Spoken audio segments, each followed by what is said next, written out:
late arrival from Clayton. Oh, excuse me. This is, well, we were talking about Clayton's, which is up where Route 100 is. I forgot that the spokesperson that worked there, was a bouncer there, is named Tommy Lewis, and for those who know Tommy Lewis, he operates on Lewis time. Lewis time is usually half an hour to an hour late. He lives in Baltimore Highlands, and if you call him, he's on Route 1 coming. He's on Washington Boulevard. Mr. Tommy Lewis.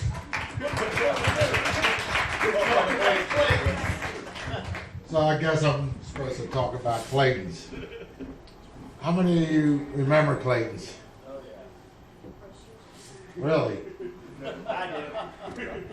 How many remember me being a bouncer? All right, I was actually the bouncer and bartender at Clayton's in the 80s. Okay, and it was at Route 1 and 100. We had music on Thursday night, Friday night, Saturday night, and on Sundays. Who remembers that? Most of the people died over their time. Really? When the guys got done racing on Saturday nights at Dorsey, Well, wait a minute. I guess we need to stop one. Dorsey Speedway. Everybody remember Vic Lewis? That's his dad. yeah, raise your hand. Dorsey Speedway. Really, dude? Born in 75. Sorry for your bad luck. Really? You wasn't even old enough. What, My dad went. Frank Fry boy? Really? Nothing? Alright. Guys would come from Dorsey Speedway, the Claytons. We have, who did Evergreens?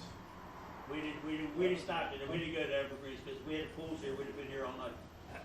That's true. Because between the two bars, we had enough people that we could do everything. It was a friendly environment. We actually served breakfast. How many people know that bars actually serve breakfast? Really? All right, how many people here have been thrown out of every bar on Route 1?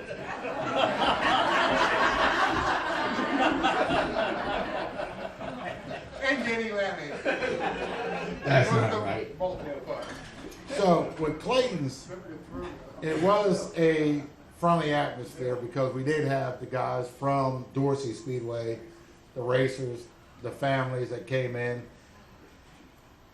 My brother's place. That was Peter. Really?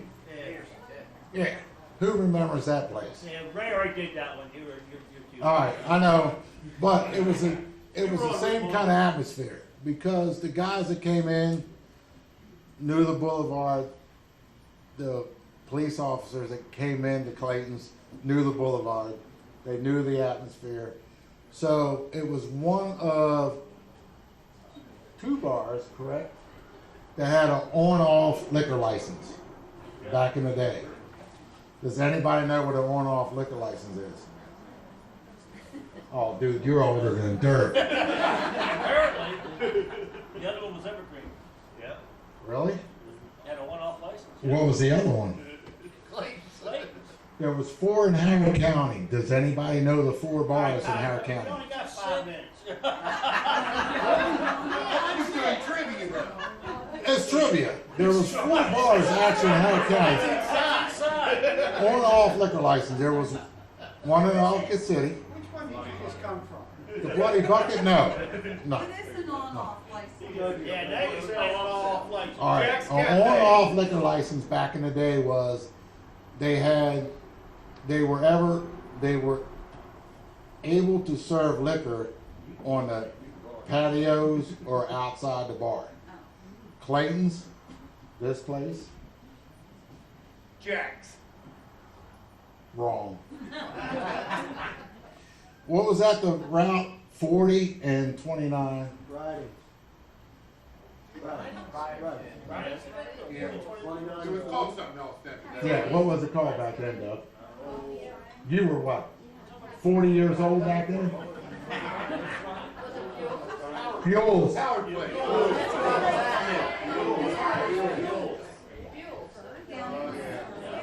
You're older than Christ.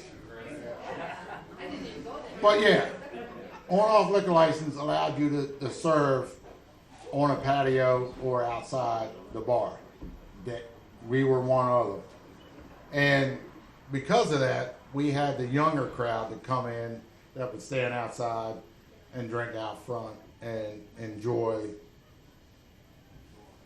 the evening. So, the boulevard was full of a lot of camaraderie between one end, and we called this lower outlet. Lower out here, I know exactly where it is. On one side of the tracks, even though the tracks are right there, and the other end, that we actually had a lot of fun. They watched out for each other. The older generation, such as Doug Duvall, will watch after the younger generation, as in Dave Krabaski. And then Dave will watch out for the younger, such as myself. So, even though there's only a slight age difference, everybody watched out for one another. And they enjoyed each other's company. So when you went into an establishment like Clayton's or my brother's place or even here, you felt like family. It was like Cheers. And everybody took care of each other that you don't see nowadays. And I hate to say that, but you don't. The older crowd sitting here.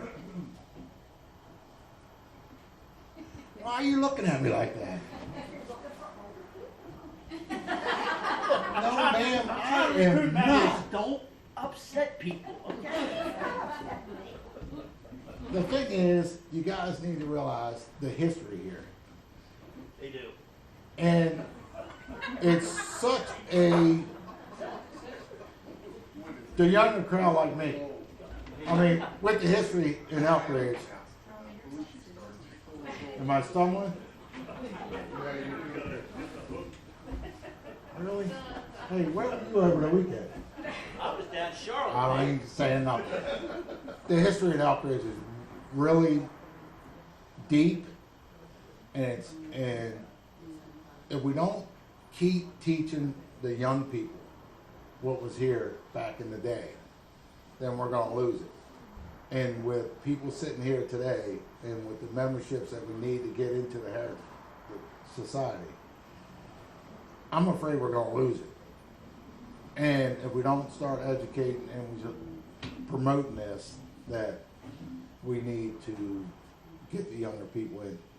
Wow.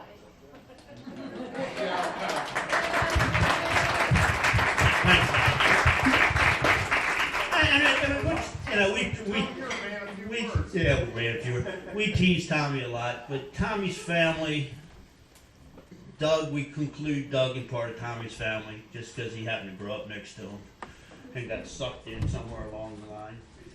Bolt, Pedicords, everybody, Peterlicks, and Harmon. They're part of this history, but so is the new people that we want to bring them into this history. And Tommy's right.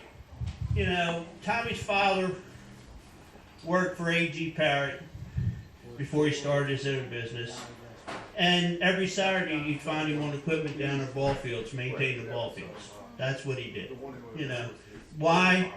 Because Shirley, his wife, told him he had to do it.